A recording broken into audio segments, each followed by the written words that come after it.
Why does this commuter bike have close to the same climbing power as these 3 high-end electric mountain bikes? Mountain bikes need to climb, commuter bikes do not. Just doesn't make sense.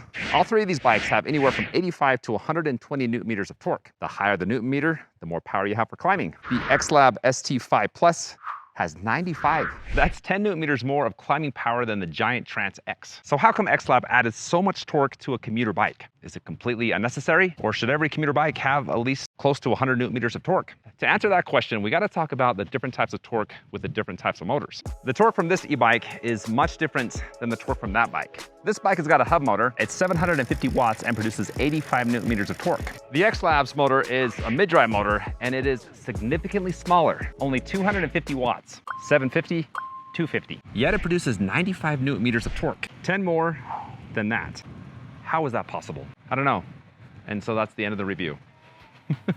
First thing you gotta understand is that watts is not a measure of torque, it's a measure of power. Torque is a measurement of how much the motor can twist. And then you have gearing, which only applies to a mid-drive motor. You can trade speed for power by just shifting down. You can't do that with hub motors. Think of it like this way. If you're in a car and you're going up a hill, with the hub drive motor, you only have 1 gear. If the hill is steep enough and long enough, that car is eventually gonna slow down and stop. Or with the mid-drive motor, where you have gears that work in unison with the motor, as that car is traveling up the same hill, you can shift down, which you lose speed, but you gain in power, and you'll eventually make it to the top. I wish I thought of that analogy by myself, but I did not. Thank you, AI. To demonstrate the difference in the climbing power between these 2 bikes, I came to a place that has the steepest hill in the area. This hill is over a 20% grade and probably like 300 feet long. It's a mighty big hill. And I'm gonna first try it with the hub bike. Here we go. I'm not gonna get any momentum. I'm gonna start right at the very bottom.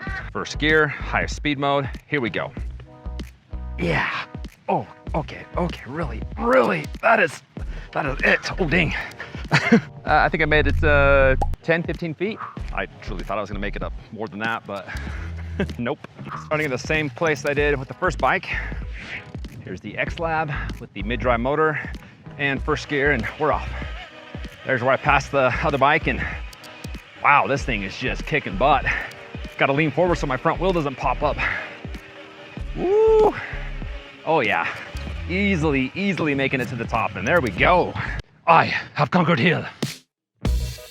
Now, what if you live in an area with no hills? Well, torque isn't just good for climbing hills. It's also good for stop and go, which if you use this to commute, you'd be doing a lot of that. This has got a dual torque sensor, which means if you put any type of pressure on these pedals, wait for traffic, it goes.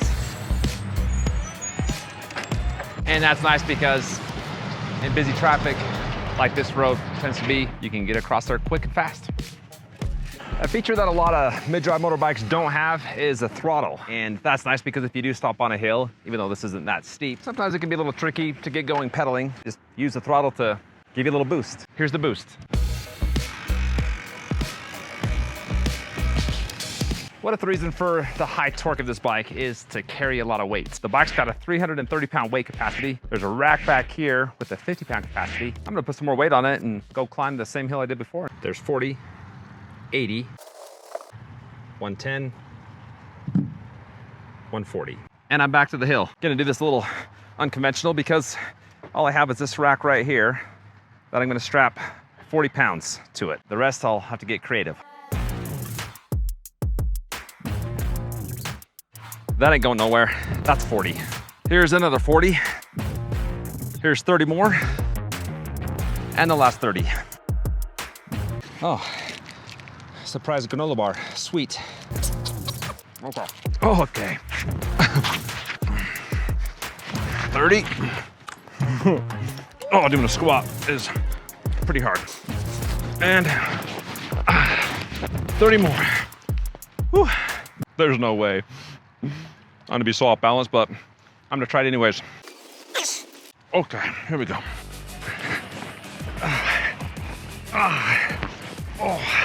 Okay. Okay, I can't do this 30 pounds on my arm. There's not a good spot to put that, so I'm just gonna leave that one down. Oh yeah, oh no. 80 pounds, here we go.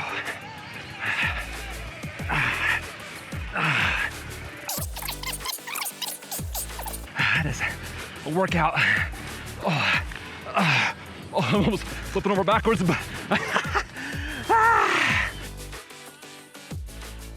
that one go. Okay.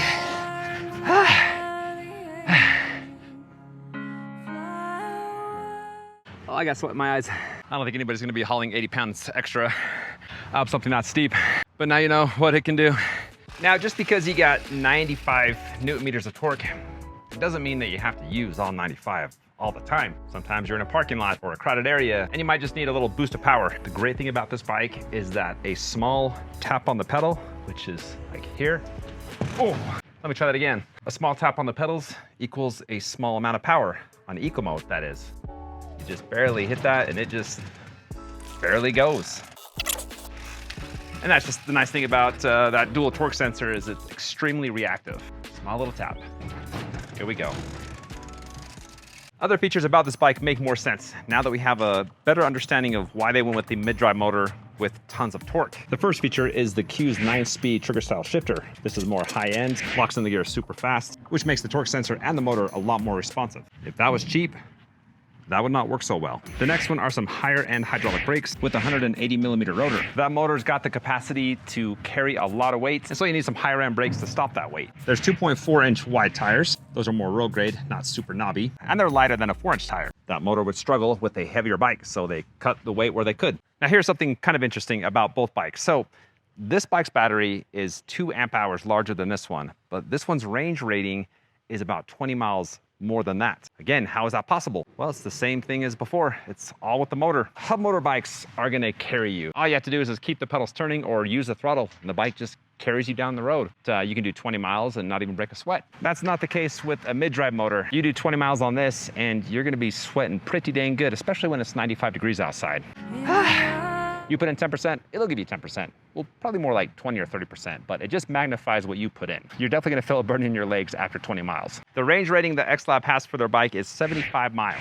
I wanted to know how much battery I'd have left after 25 miles. After I charged it up, which takes 5 hours, took it out on the road and did a range test. I just got back. I was trying to go for 25 miles, but it's 95 degrees.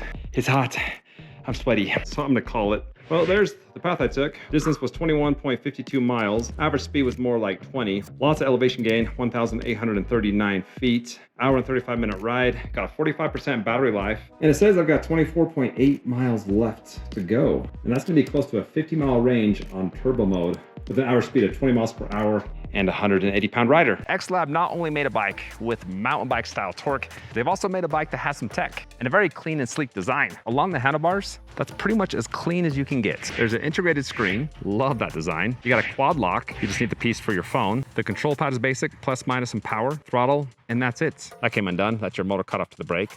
How embarrassing, let me plug that back in. Here's a list of all the other tech this has. It's got Apple Find My. X-Labs has an app with over-the-air updates. You can run a diagnostics test, make sure the bike's working and everything's in proper order. You can customize it, change it from class 1, 2, 3, and then there's like a California class and a New York class. There's an integrated headlight, a tail light. Frame is just beautiful, no welding scars. Just a very clean and simple bike. Oh, hi puppy. After riding this bike for a few weeks, I think I understand why they put 95 Newton meters of torque on a commuter bike. The reaction time off the line is just lightning fast. You're commuting and you got a lot of stoplights. You want to be confident in a bike that you know is going to take off as soon as you start pedaling, and that's what you have here. You got a lot of hills on your way to work.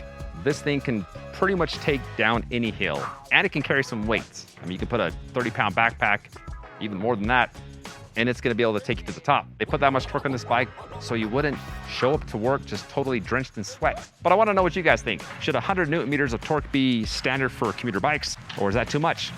Let me know in the comments.